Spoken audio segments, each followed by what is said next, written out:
Imagine holding a single coin in your hand, not just metal, but a moment in time.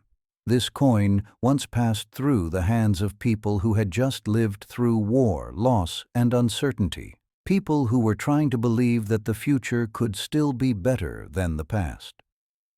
Today, we're traveling back to 1922 to follow the story of the peace dollar. The year is 1922. America is standing at a turning point.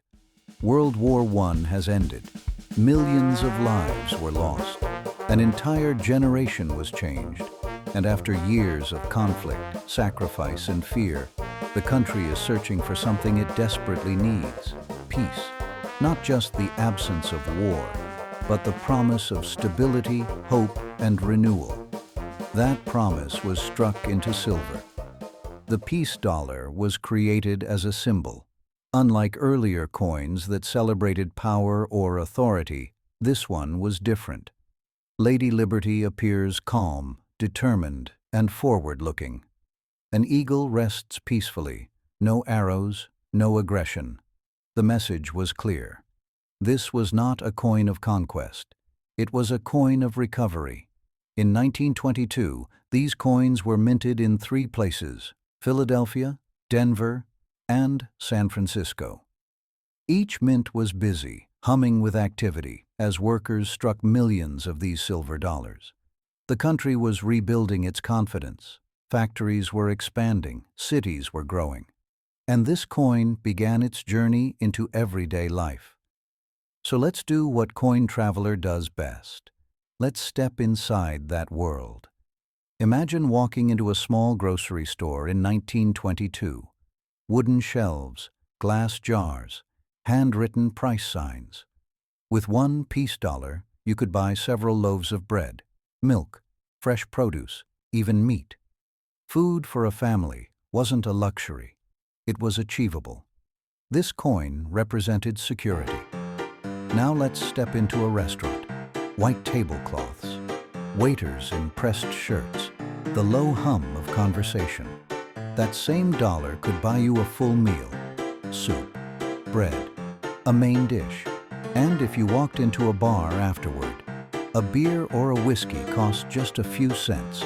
The peace dollar wasn't something you saved for later. It was something you used. The 1922 peace dollar was not just symbolic. It was also a precisely engineered piece of American currency. Each coin was struck from .900 fine silver, meaning 90% silver and 10% copper, an alloy chosen for durability while preserving intrinsic value. The total weight of the coin is 26.73 grams.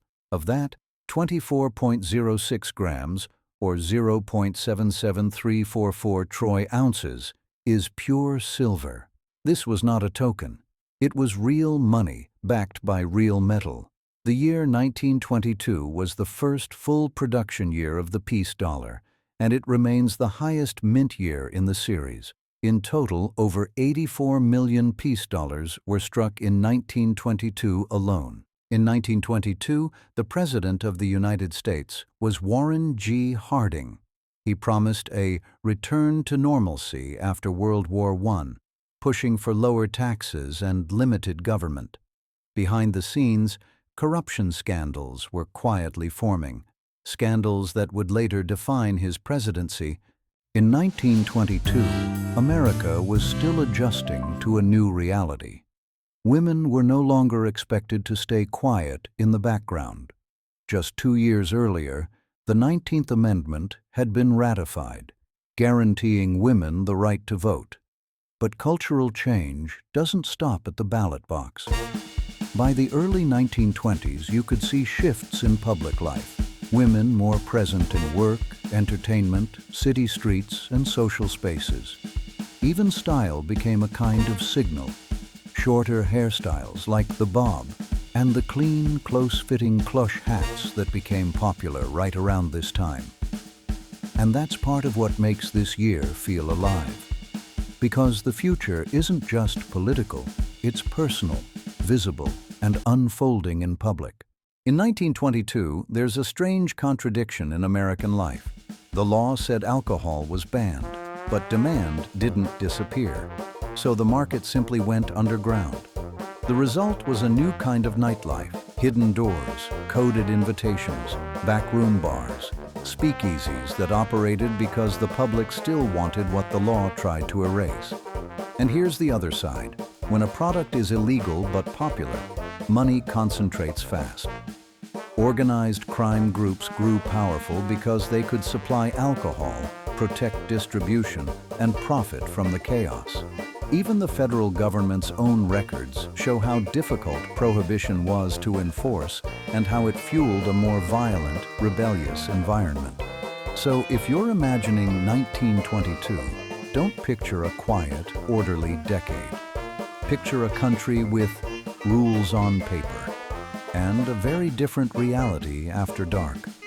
If you want the single most future-arriving technology moment of 1922, it's radio.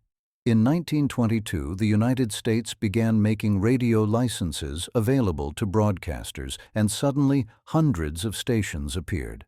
And the adoption curve was explosive.